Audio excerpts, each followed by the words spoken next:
जय जिनेन्द्र। भक्तामर स्तोत्र के ऊपर प्राथमिक दृष्टि से जितनी जानकारी आवश्यक थी उसके संबंध में हमने काफ़ी गहराई से विवेचन और विचार किया। अब इस स्तोत्र के एक एक श्लोक का अर्थ और अन्य उससे संबंधित बातें मैं बताते जाऊंगा। उससे पूर्व यह एक और वीडियो है, चित्रण है, जिसमें मैं आपके साथ कुछ और महत्वपूर्ण बातें साझा करना चाहता हूं।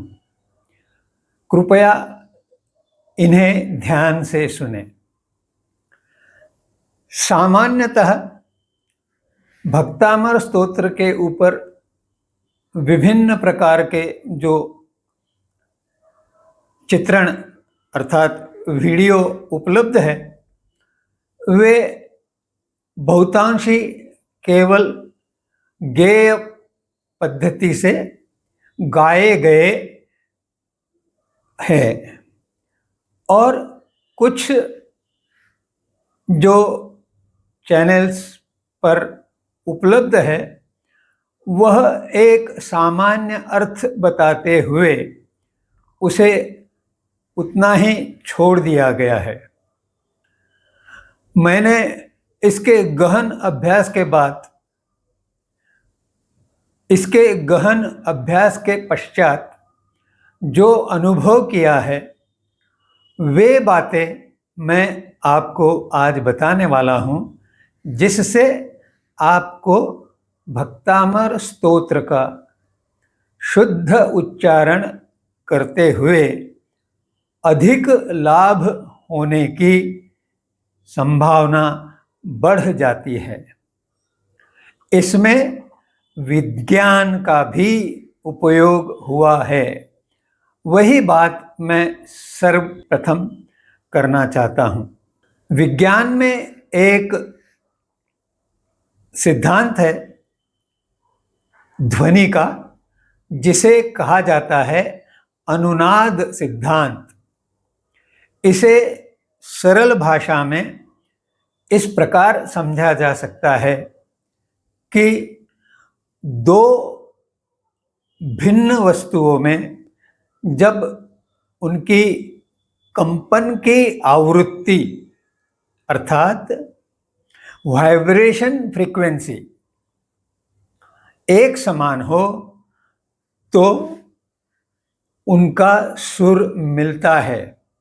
इसका एक व्यावहारिक उदाहरण ऐसा है कि संगीत के माध्यम से जो गीत बनाए जाते हैं उनमें कई प्रकार के वाद्ययंत्र का उपयोग होता है और इस वाद्ययंत्र के माध्यम से उन सब विभिन्न प्रकार के वाद्यों का एक समन्वय बनाया जाता है, जिससे वह गीत सुनने में कर्णमधुर लगता है।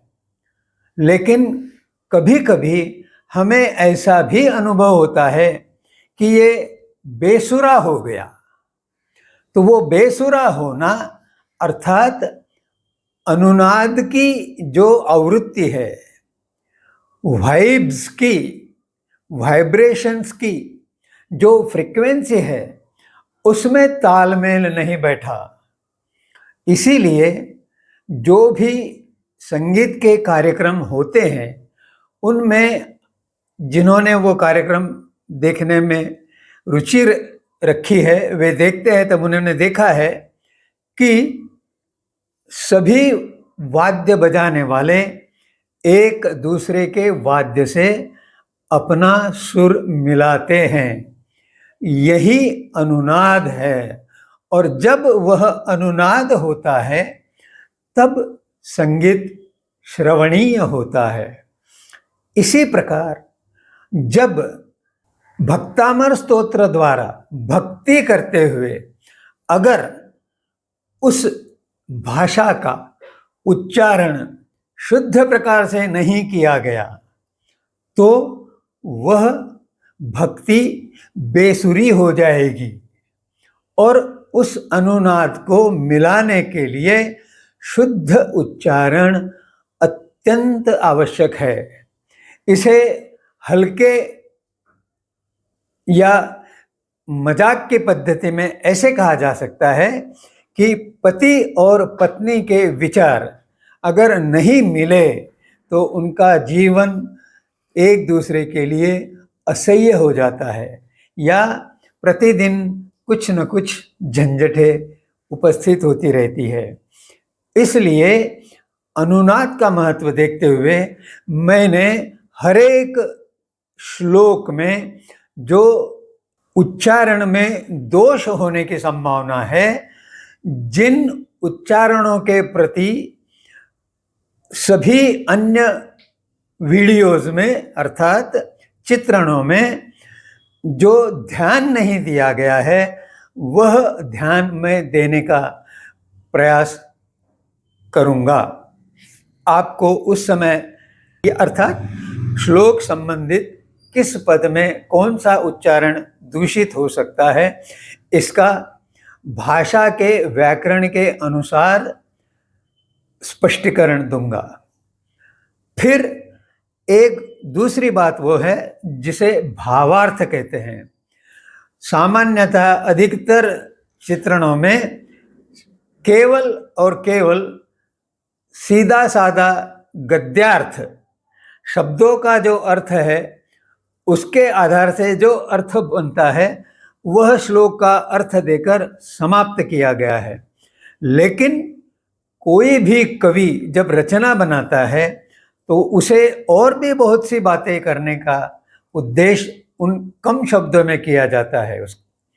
इसलिए मैं एक दो प्रकार से आपको उस आशय को बताने का प्रयास करूंगा, भावार्थ को बताने का प्रयास करूंगा, जिससे आप स्वयं भी अपनी बुद्धि से, अपने विचारों से, अपनी समझ के अनुसार और भी अन्य भावार्थ निकाल सकते हैं और उस कारण उन भावार्थों के कारण आपका भक्तामर स्तोत्र का अर्थ समझने में और अधिक सुविधा होगी। और जब मैं आपको एक एक शब्द का अर्थ बताऊंगा तो आपको जो सामान्य अर्थ बताया गया है वो भी भली भांति समझ में आएगा, उस कारण वह स्मरण में रहेगा। तीसरी बात मैं कहना चाहूँगा वह मंत्र शक्ति के संबंध में है। भक्तामर स्तोत्र का प्रत्येक श्लोक मंत्र सिद्ध है और उस कारण अगर उसको शुद्ध उच्चारण के साथ कहा गया तो उसके भी लाभ स्वतंत्रता से मिल सकते हैं, लेकिन उसमें संपुष्टि इस प्रक्रिया का आधार लेना पड़ता है जिसका वर्णन मैं पहले कर चुका हूं।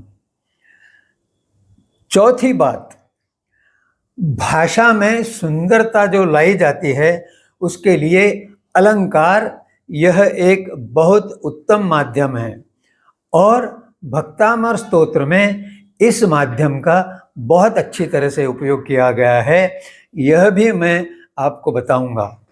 और अंत में जो भक्त या जो जीवात्मा भक्तामर स्तोत्र का गायन कर रही है उसको क्या लाभ होगा, तो यह लाभ प्रत्येक श्लोक के द्वारा क्या क्या होगा यह भी मैं आपको बताऊंगा।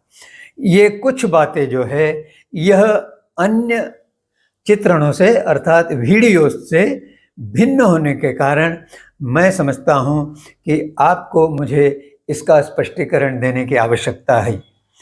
इसके पश्चात भक्तामर स्तोत्र का एक एक श्लोक प्रत्येक सप्ताह में एक विशिष्ट दिन मैं उसका वीडियो अपलोड करूँगा, तो आपको उसे पूरा समझने में 1 सप्ताह का समय मिलेगा।